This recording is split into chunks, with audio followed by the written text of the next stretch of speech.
తెలంగాణ సంస్కృతిలో భాగంగా పండుగలను గూర్చి, జాతరలను గూర్చి చెప్పడం జరిగింది. ఇప్పుడు జానపద కళారూపాలను గురించి తెలుసుకుందాం. ఇవాళ అనేకమైన జానపద కళారూపాలు కనుమరుగైపోయినవి. సినిమా ప్రభావం వల్ల,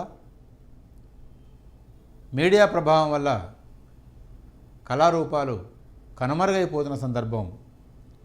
ఇలాంటి సందర్భంలో తెలంగాణ సంస్కృతికి సంబంధించినటువంటి సిలబస్ను ఈ పోటీ పరీక్షల్లో పొందుపరిచి ఆ కళారూపాలను గూర్చి తెలుసుకోవాల్సిన అవసరాన్ని తెలియజేసింది రాష్ట్ర ప్రభుత్వం.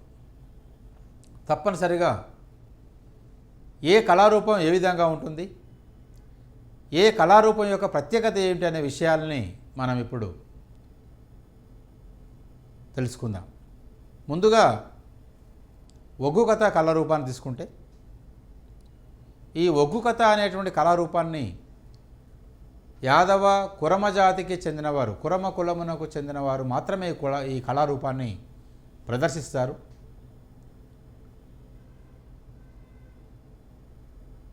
ఒగ్గు అనగా శివుని ఆరాధించడం అనేటువంటి అర్థం ఉంది. ఒగ్గు అనగా ఒక వాయిద్యం పేరు. ఒక డమరుకం లాంటి వాయిద్యానికి ఒగ్గు అని పేరు. కథకుడు ఆ ఒగ్గు లాంటి వాయిద్యాన్ని వాయించుకుంటూ ఆ పాటకు అనుగుణంగా నాట్యం చేస్తూ కథ చెప్తూ ఉంటాడు. ఆ పాటకు అనుగుణంగా మరొక వంత అతనికి పక్కగా ఉంటూ డోలు వాయిస్తూ ఉంటాడు, మరొక వంత తప్పెట్లు వాయిస్తూ ఉంటాడు. ఇలా ఒగ్గు కథలో ప్రధానంగా ముగ్గురు ఉంటారు. ప్రధానమైన కథకుడు డమరుకం లాంటి ఆ ఒగ్గు అంటారు దాన్ని, ఆ ఒగ్గు వాయిద్యాన్ని వాయిస్తూ కథ చెప్తుంటాడు. రెండవ వ్యక్తి పెద్ద డోలును వాయిస్తూ ఉంటాడు. మూడవ వ్యక్తి తప్పెట్లను తాళాలు, ఆ తాళాలను వాయిస్తూ కోరస్తో ఆ పాటను అందుకుంటూ, కథకుడు చెప్పేటువంటి పాటను అందుకుంటూ కోరస్గా పాడుతూ ఉంటాడు. ఇలా ఒగ్గు అనేటువంటి వాయిద్యాన్ని ఉపయోగించి కథ చెప్పడం వల్ల దీనికి ఒగ్గు కథ అనేటువంటి పేరు వచ్చింది. కురమ జాతికి చెందినవారు మాత్రమే, కురమ కులమునకు చెందినవారు మాత్రమే ఈ ఒగ్గు కథ కళారూపాన్ని ప్రదర్శించడం జరుగుతుంది. ముఖ్యంగా యాదవ కాటమరాజు కథను ఎక్కువగా చెప్తూ ఉంటారు. అదేవిధంగా శారదగాండ్రు, ఇది మరొక జానపద కళారూపం. శారద కథ అని కూడా పేరు. శారద అనేటువంటి ఒక వాయిద్యాన్ని ఉపయోగించి కథ చెప్పడం వల్ల దీనికి శారద కథ అనేటువంటి పేరు వచ్చింది. బుర్ర కథ మాదిరిగానే ఈ శారద కథలో కూడా ముగ్గురు ఉంటారు. ఒగ్గు కథల్లో కూడా ముగ్గురు ఉంటారు కాబట్టి ఒగ్గు కథ మాదిరిగానే శారద కథల్లో కూడా ముగ్గురు ఉంటారు. ఇక్కడ ముగ్గురులో శారద ఒక తంబూర లాంటి వాయిద్యం పేరే శారద అని. ఇంకొకటి వీరు ఈ కథలో బలిశారద అని ఈ శారద అనేటువంటి పదాలని బాగా ఉపయోగించడం వల్ల దీనికి శారద కథ అనేటువంటి పేరు వచ్చిందని కూడా అంటారు. ఇందులో ప్రధానంగా ముగ్గురు ఉంటారు. ప్రధానమైన కథకుడు, ఇద్దరు వంతలు ఉంటారు. కథకునికి వంతలు ఎవరైతే ఉంటారో వారిద్దరు కూడా అతని భార్యలు కావచ్చు, లేకపోతే భార్య కొడుకు కావచ్చు, భార్య బిడ్డ కావచ్చు, లేదా అన్న తమ్ముడు కావచ్చు. ఈ విధంగా వారు వంతలుగా ఉంటారు. ఒక చేతితో భుజాన శారద అనే వాయిద్యాన్ని పెట్టుకొని దాన్ని తీగలను మీటుతూ, మరొక చేతి వేరులో అందేలను మోయిస్తూ కథ చెప్తూ ఉంటాడు. బుర్ర కథ మాదిరిగానే ఆ కథకు అనుగుణంగా కథకుడు కథ చెప్తూ ఉంటే వంతలు వాయిద్యాలని వాయిస్తూ వంత పాడుతూ ఉంటారు. ఏది శారద కథ జానపద కళారూపం. శారద అనే వాయిద్యాన్ని ఉపయోగించి ప్రదర్శించేటువంటి కళారూపం కాబట్టి దీనికి శారద కథ అనేటువంటి పేరు వచ్చింది. శారద వాయిద్యాన్ని ఉపయోగించి శారదాను వాయిద్యాన్ని ఉపయోగించి కథ చెప్పడం వల్ల దీనికి శారద కథ అనేటువంటి పేరు కూడా వచ్చిందని మనం చెప్పుకోవచ్చు. అదేవిధంగా బుడిగ జంగాలు అనేటువంటి ఒక కళారూపం.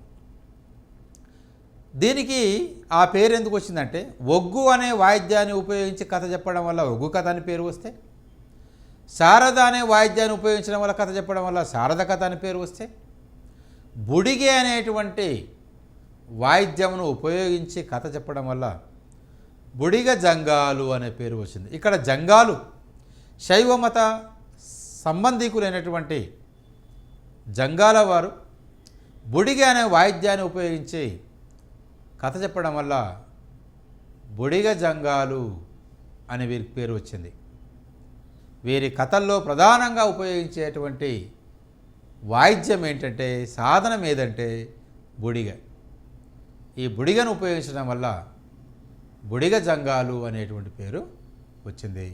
ముఖ్యంగా శైవమత సంబంధమైనటువంటి కథలను చెబుతూ వీరు ప్రజలను యాచిస్తూ ఉంటారు, జీవనాన్ని కొనసాగిస్తూ ఉంటారు.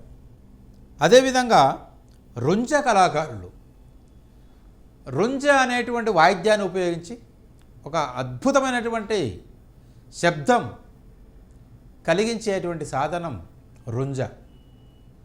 ముఖ్యంగా ఈ రుంజను వాయించేటువంటి వారికి రుంజలు అనేటువంటి పేరు ఉంది.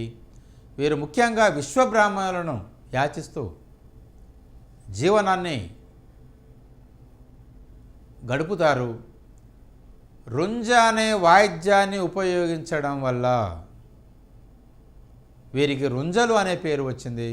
వీరు ప్రత్యేకంగా విశ్వబ్రాహ్మణులను మాత్రమే యాచిస్తారు.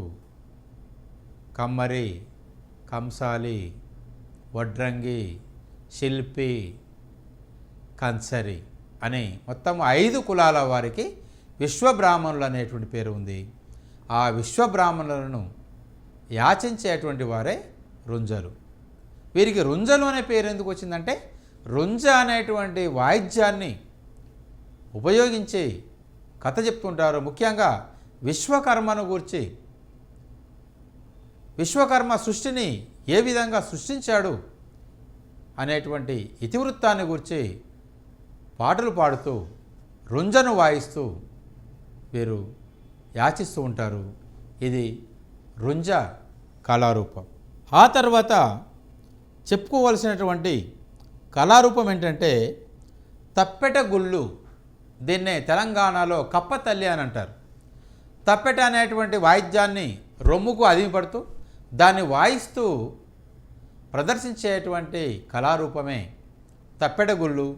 కాలికి గజ్జలు కట్టుకొని ఆ తప్పెటను రొమ్ముకు అదిమిపట్టి దాన్ని పాటకనుగుణంగా వాయిస్తూ పాటకనుగుణంగా ఎగురుతూ ప్రదర్శించేటువంటి కళారూపం తప్పెట గుళ్ళు.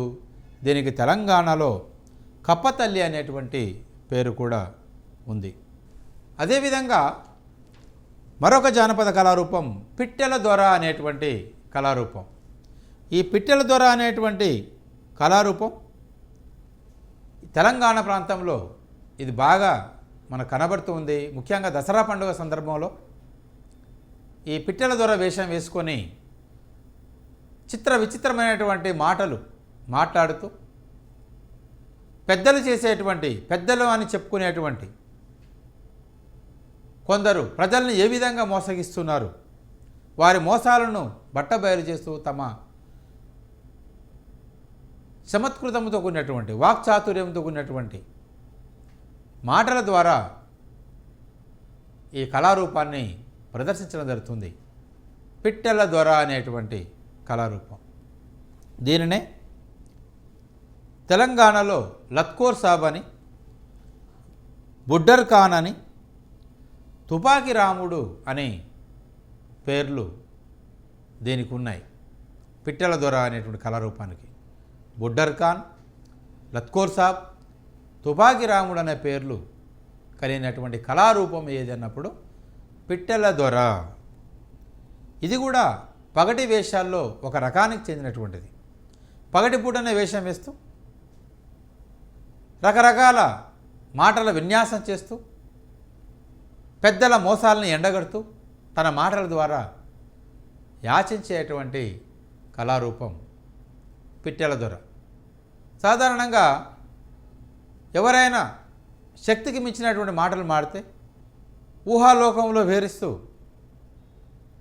ఆకాశంలోనే హర్మ్యాలు కడితే అలాంటి మాటలు ఉంటే ఏం మాటలు రా పిట్టల దొరలాగా మాడతావని అంటారు. అంటే పిట్టల దొర మాట్లాడేటువంటి మాటలకు అంతు లేదు పొంతు లేదు, అవి ఆచరణలో సాధ్యం కానటువంటివి అని చెప్పడం కోసం.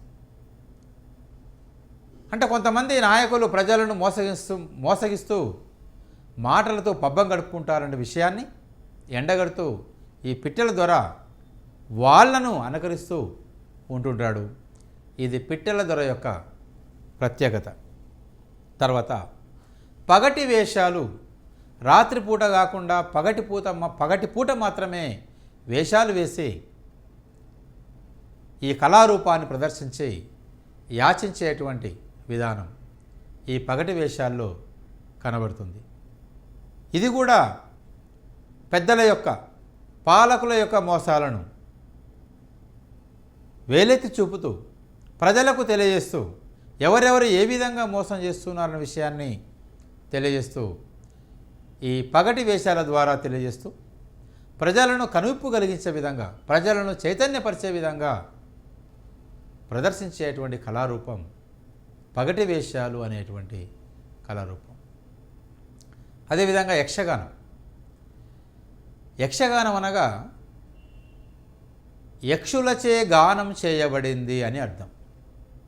అంటే ఒకప్పుడు జక్కుల స్త్రీలు, ముఖ్యంగా 12వ శతాబ్ది కాలం పాలకురికి సోమనాథుని కాలానికి చెందినటువంటి జక్కుల స్త్రీలు యక్షవేషం వేసి గానం చేసేటువంటి వారు. ఇలా యక్షులచే గానం చేయబడింది కాబట్టి దీనికి యక్షగానము అనేటువంటి పేరు వచ్చింది. యక్షగానం, యక్షులచే గానం చేయబడింది. జక్కులనే స్త్రీలు యక్షవేషం వేసి గానం చేయబడినటువంటి కళారూపమే యక్షగానము. తెలంగాణ ప్రాంతంలో చాలా సుప్రసిద్ధమైనటువంటి కళారూపము యక్షగానము. యక్షగానము సంగీతము, సాహిత్యము, నృత్య సమన్వితమైనటువంటి సమాహార కళ. సంగీతము ఉంటుంది, సాహిత్యము ఉంటుంది, నృత్యము ఉంటుంది. ఈ 3 కళల సమాహారమే యక్షగాన కళారూపం. అయితే యక్షగానమును గురించి పాలకురికి సోమనాథుడు తాను రచించినటువంటి పండితారాధ్య చరిత్ర పర్వత ప్రకరణంలో జానపద కళారూపాలను గురించి ప్రస్తావించడం జరిగింది. ఒక పిచ్చుక గుంట్ల వారి గురించి కావచ్చు, పగటి వేషాల వారి గురించి కావచ్చు, యక్షగానం గురించి కావచ్చు, దొమ్మర ఆట గురించి కావచ్చు. ఇలాంటి కళారూపాలను మొట్టమొదట ప్రస్తావించినటువంటి కవి పాలకురికి సోమనాథుడు. అంటే పాలకురికి సోమనాథుని కాలం నాటికే యక్షగానము, పిచ్చుగుంటుల కథలు, దొమ్మరాటలు ఇలాంటి కళారూపాలు ఉన్నట్లుగా మనకు పండితారాధ్య చరిత్ర ద్వారా తెలుస్తుంది. ఆదట విద్యాధర గంధర్వులై ఆడెడు పాడెడు వారు అని అంటాడు పండితారాధ్య చరిత్రలో. అదేవిధంగా యక్షగానము ఆడేటువంటి వారు అని, బుడిగ జంగాలు, బుడిగ అనే వాయిద్యాన్ని ఉపయోగించి శైవమత సంబంధమైనటువంటి కథలు చెప్పుకుంటూ యాచించేవారు అనేటువంటిది. ఇలా జానపద కళారూపాలను గూర్చి మొట్టమొదట తెలుగు సాహిత్యంలో ప్రస్తావించినటువంటి కవి ఎవరు అన్నప్పుడు పాల్కురికి సోమనాథుడు అని చెప్పుకోవచ్చు. ఏ కావ్యంలో ప్రస్తావించబడ్డాయి అంటే పండితారాధ్య చరిత్రలో ప్రస్తావించబడ్డాయి. ఈ యక్షగానం సంగీత సాహిత్య నృత్య సమన్వితమైనటువంటిది. పాత్రలు, పాత్రధారులు పాత్రోచితమైనటువంటి వేషాన్ని వేసుకొని ఆయా సందర్భాల్లో సమయానికి అనుగుణంగా తెర బయటికి వచ్చి ప్రేక్షకుల ముందుకు వచ్చి తనను తాను పరిచయం చేసుకోవడం, తర్వాత ఆయా పాత్రల మధ్య సంభాషణ, దరువులు, ఆ దరువులకు అనుగుణంగా ఆ పాటకు అనుగుణంగా వీళ్ళు ఎగురుతూ ఉండడం, నాట్యం చేయడం, దానికి అనుగుణంగా తెర వెనుక ఉన్నటువంటి వాయిద్యకారులు మధ్యలో మృదంగాన్ని, తాళాలను, హార్మోనియంను వాయించడం, అదేవిధంగా కోరస్ పాడడం తెర వెనుక ఉండి, ఇదంతా ఒక సామూహికంగా సమన్వయంతో జరిగేటువంటి కళారూపం. ఏ ఒక్కరు ఇక్కడ దానికి అనుగుణంగా స్పందించకపోయినా సమన్వయ లోపం అనేది జరిగితే ఏ ఒక చోట వాయిద్యకారులు కావచ్చు, వంతలు కావచ్చు, పాత్రధారులు కావచ్చు, ఏ ఒక్కరు కూడా సరిగ్గా తమ తమ పాత్రలకు న్యాయం చేయకపోతే ఈ యక్షగాన ప్రదర్శన అనేది విజయవంతం కాదు. కాబట్టి ఇది ఒక సమాహార కళ. సంగీతము, సాహిత్యము, నృత్యము, ఈ మూడు కలిగినటువంటి, ఈ మూడు లలిత కళలు కలిగినటువంటి జానపద కళారూపము ఏది అంటే యక్షగానము అని చెప్పుకోవచ్చు. మరి తెలుగులో తొలి యక్షగానము ఏది అన్నప్పుడు, తెలుగులో తొలి యక్షగానం ఏది అన్నప్పుడు ఇంతకుముందు మనం చెప్పుకోవడం జరిగింది. తొలి యక్షగానం ఏది అంటే 1వ పద్మనాయక భూపాలుడు రచించినటువంటి సారంగధర చరిత్రము అని ఇప్పుడు చెప్పుకోవాలి. అయితే కందుకూరి రుద్రకవి రాసినటువంటి సుగ్రీవ విజయమే తొలి యక్షగానంగా ప్రసిద్ధిగాంచింది. ఇది తెలంగాణ ప్రాంతంలో అనేకమైనటువంటి యక్షగానాలు చాలామంది కవులు రాయడం జరిగింది. ముఖ్యంగా మెదక్ జిల్లా గుమ్మడిదల నివాసి అయినటువంటి చెరివిరాల బాగయ్య కవి 33 యక్షగానాలు రాశాడు. యక్షగాన పితామహుడుగా ప్రసిద్ధిగాంచినటువంటి కవి ఎవరు అన్నప్పుడు మనం చెరివిరాల బాగయ్యను చెప్పుకోవాలి. ఆయన రాసినటువంటి సుగ్రీవ విజయం అనే యక్షగానం సుమారు 2 లక్షల ప్రతులు అమ్ముడు పోయిందంటే మామూలు విషయం కాదు. ఆయన రాసినటువంటి యక్షగానాలన్నీ మొత్తం ఒక 50 లక్షల ప్రతులు అమ్ముడుపోయాయంటే చెరివిరాల బాగయ్య కవి రాసినటువంటి యక్షగానాలకు ఉన్నటువంటి విశిష్టత ఏపాటిదో మనం అర్థం చేసుకోవచ్చు. ఒక రచయిత, ఒక కవి రచించినటువంటి రచనలు ఒక 50 లక్షల ప్రతులు, 50 లక్షల పుస్తకాలు అమ్ముడుపోయాయంటే అది మామూలు విషయం కాదు. ఒక సుగ్రీవ విజయమే 2 లక్షల ప్రతులు అమ్ముడుపోయిందంటే అది ఎంతో మనం అర్థం చేసుకోవచ్చు.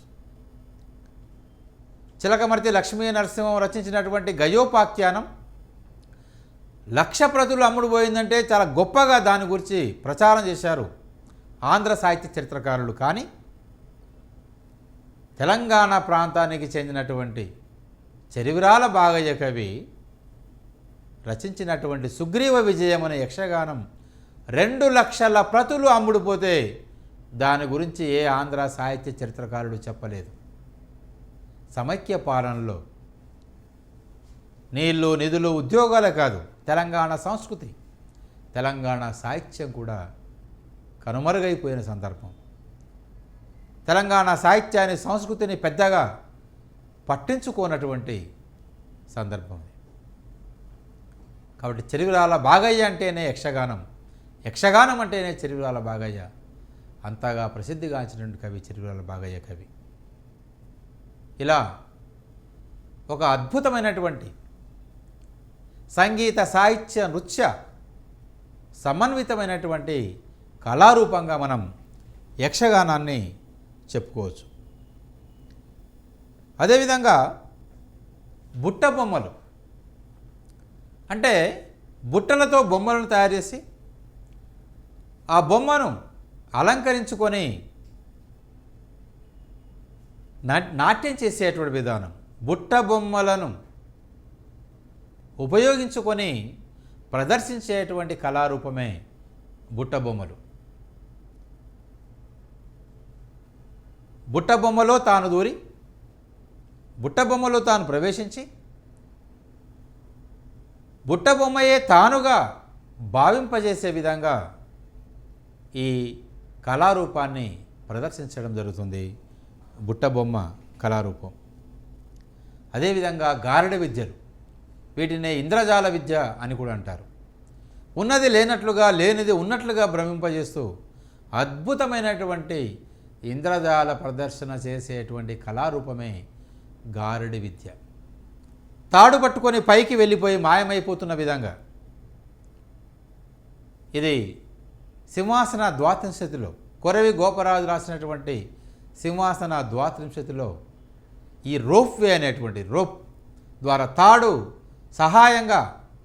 సహాయంగా చేసుకొని ఆకాశంలోకి వెళ్ళి మాయమైపోయేటువంటి ఒక అద్భుతమైన ఇంద్రజాల ప్రదర్శన.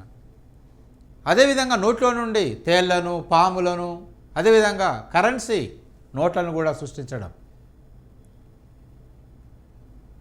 కళ్ళకి గంతలు కట్టుకొని శబ్దం వచ్చేటువంటి దిశను బట్టి తాను ఏ వ్యక్తినైతే గుర్తించాలనుకుంటాడో ఆ వ్యక్తి దగ్గరికి వెళ్ళడం. ఇలాంటివన్నీ గారడి విద్యలుగా భావించబడతాయి. ఇలాంటి గారడి విద్య అనేది కూడా జానపద కళారూపాల్లో ఒకటిగా మనం చెప్పుకోవచ్చు. అదేవిధంగా వీరముష్టి వారు, ఈ వీరముష్టి వారు వీరశైవ వాంగ్మయానికి సంబంధించినటువంటి అనేకమైనటువంటి గేయాలను పాడుతూ ఉంటారు. వీరు ముఖ్యంగా జంగాలను యాచిస్తూ ఉంటారు. జంగాలను యాచించేటువంటి వారు వీరముష్టి వారు. శైవమత సంబంధమైనటువంటి పాటలను వీరు పాడుతూ జంగాలను యాచిస్తూ ఉంటారు. తర్వాత పులి నృత్యం. ఇది ముఖ్యంగా దసరా పండుగ సందర్భంలో పులిలాగా వేషం వేసి ఒళ్ళంతా పులి చారికల్లాగా రంగురంగులుగా శరీరానికి రంగులు వేసి పులి లాగా మారిపోయి మొత్తము ఆ పులిలాగానే ఆ కళారూపాన్ని ప్రదర్శించడం అనేది జరుగుతుంది. దీనే పులి నృత్యం అంటే పులిలాగా అరుస్తూ ప్రజలను భయపెడుతూ ప్రదర్శించేటువంటి కళారూపమే పులి నృత్యం. ఇది ముఖ్యంగా ఈ దసరా పండుగ సందర్భంలో ఇది కూడా ఒక పగటి వేషం లాంటిదే పులి నృత్యం. తర్వాత బాలసంతు వారు, వీరు కూడా ఎక్కువ వీరశైవ మతానికి సంబంధించినటువంటి వారు. బాలసంతు వారు తెల్లవారుజామున పాటలు పాడుకుంటూ ప్రజలను మేలుకొల్పుతూ ఇల్లు తిరుగుతూ యాచించేటువంటి కళారూపమే బాలసంతు కళారూపం. తెల్లవారుజామున 5ంటికి ఒక ఊళ్ళో ప్రతి ఇంటికి వెళ్ళి పాట పాడుకుంటూ జేగంట మోగిస్తూ వారిని మేలుకొల్పుతూ ఒక ఇంటి నుండి మరొక ఇంటికి వెళ్తూ మొత్తం అలా ఆ గ్రామంలో ఉన్నటువంటి ఇండ్లన్నీ తిరిగిన తర్వాత వరుసగా అందరినీ యాచిస్తూ ప్రదర్శించేటువంటి కళారూపమే ఈ బాలసంతు వారు. అదేవిధంగా మరొక కళారూపం పిచ్చుకుంట్ల కథలు అనేటువంటి కళారూపం. ఈ పిచ్చుకుంట్ల ప్రస్తావన పాలకురికి సోమనాథుడు రాసినటువంటి పండితారాధ్య చరిత్ర పర్వత ప్రకరణములో మనకు కనబడుతుంది. మాకు వేవంగా కాలును లేవయ్యో, మాకు నడవంగా కాలును లేవయ్యో అని, మేము పిచ్చుకుంట్లమయ్యో, మేము బతకలేమయ్యా, మాకు నడవడం రాదు, మాకు పనిచేయడము చేత కాదు అనే విధంగా ప్రజలను యాచించుకుంటూ ప్రదర్శించేటువంటి కళారూపం పిచ్చుకుంట్ల కళారూపం. ఈ కళారూపాన్ని పిచ్చుకుంటుల వాళ్ళు ప్రదర్శిస్తారు కాబట్టి పిచ్చుకుంట్ల కళారూపం అని అనడం జరుగుతుంది. అదేవిధంగా ఈ దొమ్మరాటలు అంటే 2 కర్రలు బాతి మధ్యన ఒక తీగ కట్టి ఆ తీగ మీదుగా ఒక కర్ర సహాయంతో నడవడం, అదేవిధంగా ఒక గుండ్రటి రింగు నుండి వెళ్ళడము, తర్వాత ఈ నిప్పును ఒంటిపైన రాయడం, మండుతున్నటువంటి ఒక కాగడాను ఒంటికి రాసుకోవడం, ఇలాంటి విచిత్రమైనటువంటి ఒక విధంగా ఇది ఒక గారడి విద్య లాంటిదే.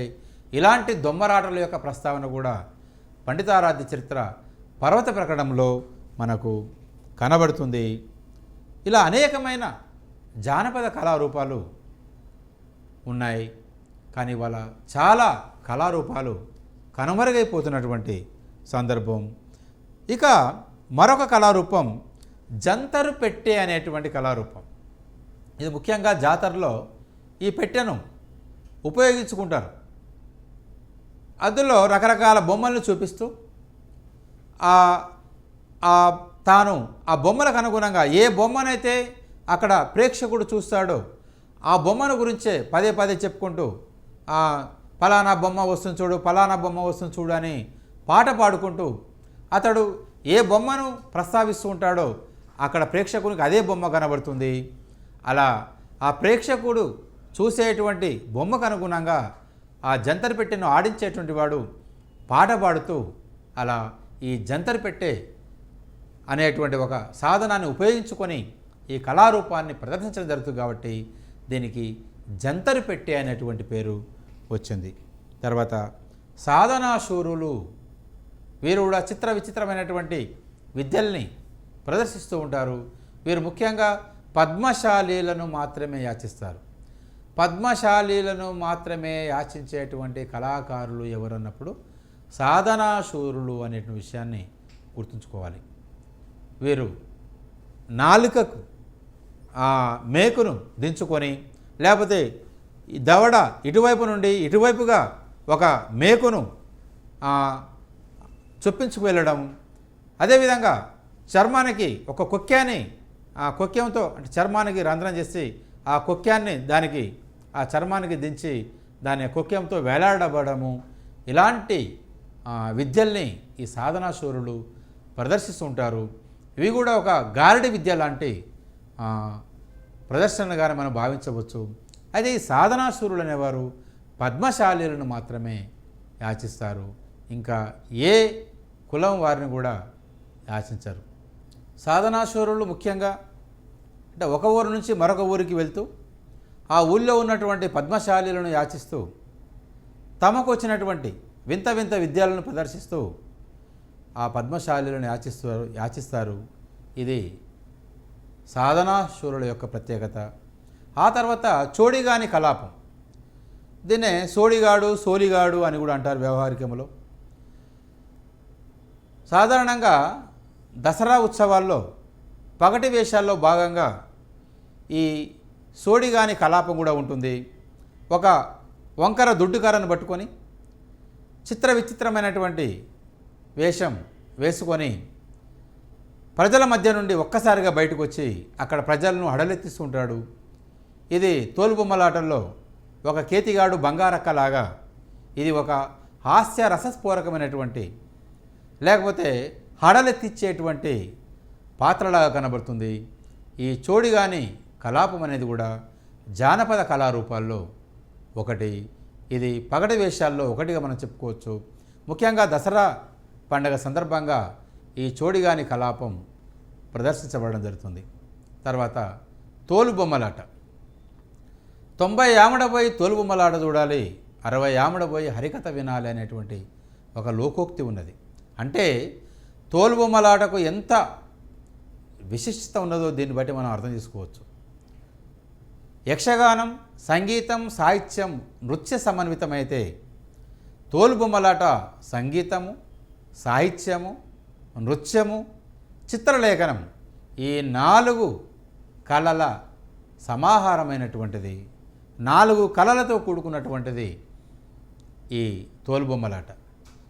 వివిధ పాత్రలని తోలుతో తయారు చేసి ఒక తెల్లని గుడ్డకు వెనక భాగాన ఆ బొమ్మలను ఆ గుడ్డకు వెనక వైపు ఉంచి తాడు సహాయంతో, దారం సహాయంతో వాటిని ఆడిస్తూ, పాటకు అనుగుణంగా, దరువుకు అనుగుణంగా ఆ బొమ్మలను ఆడిస్తూ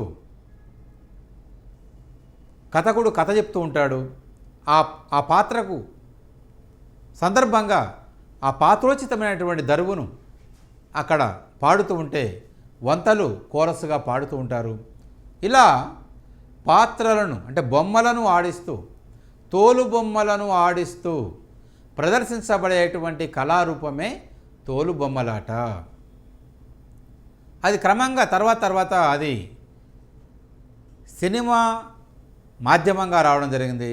నేటి సినిమాలకు మూలమైనటువంటి కళారూపం ఏదంటే తోలుబొమ్మలాట అని చెప్పుకోవచ్చు.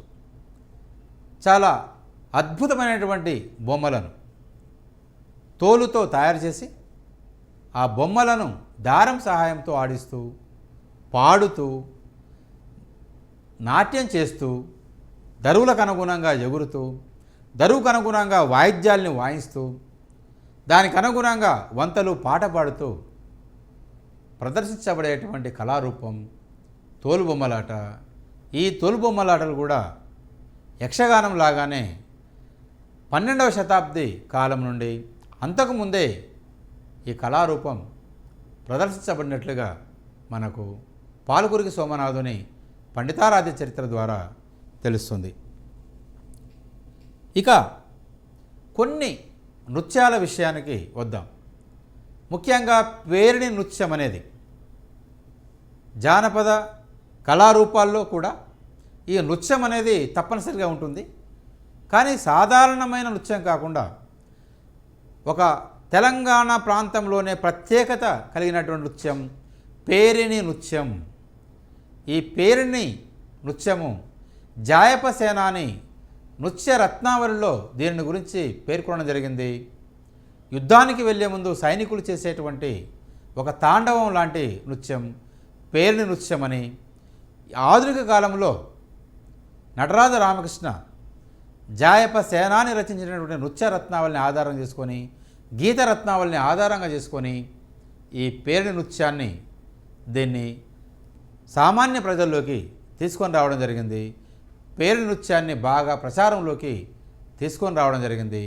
ఇది ముఖ్యంగా కాకతీయుల కాలము నాడు ఎంతో ప్రసిద్ధిగాంచినటువంటి నృత్యం ఏదంటే పేరిణి నృత్యం.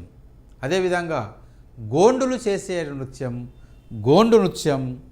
అదేవిధంగా కోలాట నృత్యం, కోలాటం కోలల ద్వారా చేసేటువంటి నృత్యం. కోలల్ని ఆడిస్తూ ఒకరి కోలల్ని మరొకరు కొడుతూ ఆడేటువంటి నృత్యమే కోలాట నృత్యం. కోలాట నృత్యం అనేది గ్రామీణ ప్రాంతాల్లో ముఖ్యంగా బాగా కనబడుతుంది. కోలలు ఆడిస్తూ ప్రదర్శించేటువంటి కళారూపమే కోలాట నృత్యం. తర్వాత గుసాడి నృత్యం అనేది కూడా ఇది గోండులు చేసేటువంటి నృత్యంలో ఒక భాగంగా మనకు కనబడుతుంది. గోండు జాతి వారు చేసే నృత్యమే గోండు నృత్యం. అందులో మరొక వైవిధ్యమైన నృత్యం గుసాడి నృత్యం. ఇది ఆదిలాబాద్ జిల్లాలో ముఖ్యంగా గోండులు చేసేటువంటి నృత్యానికే గుసాడి నృత్యం అనేటువంటి పేరు ఉంది. అదేవిధంగా కీలు గుర్రం నృత్యం అంటే కీలు గుర్రాన్ని ఆడిస్తూ చేసేటువంటి నృత్యం కీలు గుర్రం నృత్యం అని.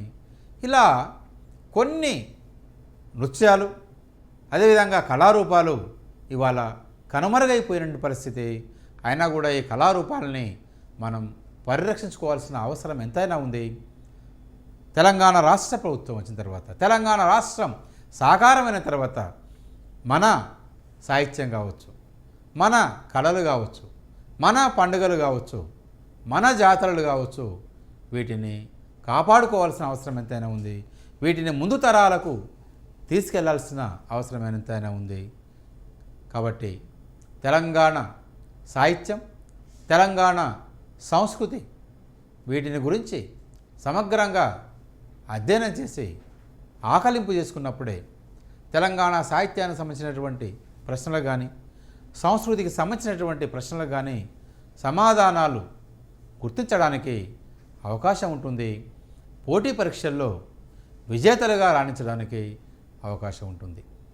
ఏ ఒక్క ప్రశ్నకు సమాధానం గుర్తించకపోయినా ఒక్క మార్కు చాలు విజయం తలకిందులు కావడానికి. కాబట్టి ప్రతి పండుగ, ప్రతి జాతర, ప్రతి రచన ఏదైనా కావచ్చు, ప్రతి అంశాన్ని, అది ఒక తెలంగాణ సాహిత్యం సంస్కృతే కాదు, అది ఏ సబ్జెక్ట్ అయినా, రాజనీతి శాస్త్రమైనా, అర్థశాస్త్రమైనా, చరిత్ర అయినా, భూగోళ శాస్త్రమైనా, అది సైన్స్ అండ్ టెక్నాలజీ అయినా, ఇంకేదైనా సరే, సాంకేతిక శాస్త్రం ఏదైనా సరే, ప్రతిదీ కూడా అన్ని సబ్జెక్టుల్లో నిష్ణాతులైనప్పుడు మాత్రమే, సమగ్రంగా అధ్యయనం చేసినప్పుడు మాత్రమే సరైన సమాధానాలను గుర్తించడానికి అవకాశం ఉంటుంది, విజేతలుగా రాణించడానికి అవకాశం ఉంటుంది.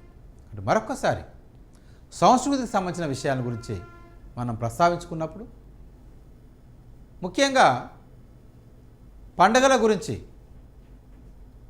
ప్రస్తావించుకున్నప్పుడు ఉగాది పండుగను ఎప్పుడు జరుపుకుంటాము, ఉగాది పండుగను ఎప్పుడు జరుపుకుంటారు అంటే చైత్ర శుద్ధ పాడ్యమి నాడు జరుపుకుంటారు. చైత్ర శుద్ధ పాడ్యమి నాడు జరుపుకునే పండుగ ఏది అంటే ఉగాది పండుగ అని చెప్పుకోవాలి. చైత్ర శుద్ధ నవమి నాడు జరుపుకునే పండుగ ఏది అంటే శ్రీరామనవమి. శ్రీరాముడు జన్మించిన రోజు ఏది? చైత్ర శుద్ధ నవమి. తెలుగు నెలలలో మొదటి నెల ఏది అని కూడా అడగొచ్చు. చైత్రం. చివరి నెల ఏది అని అడగొచ్చు. పాల్గొనం. తెలుగు సంవత్సరాలలో మొదటి సంవత్సరం ఏది? ప్రభవ. చివరి సంవత్సరం ఏది? అక్షయ. మొత్తం తెలుగు సంవత్సరాలు ఎన్ని? 60 సంవత్సరములు. మొదటి సంవత్సరం ప్రభవ, చివరి సంవత్సరం 60, అక్షయ 60వ సంవత్సరం అనేటువంటి విషయాన్ని కూడా గుర్తుంచుకోవాలి.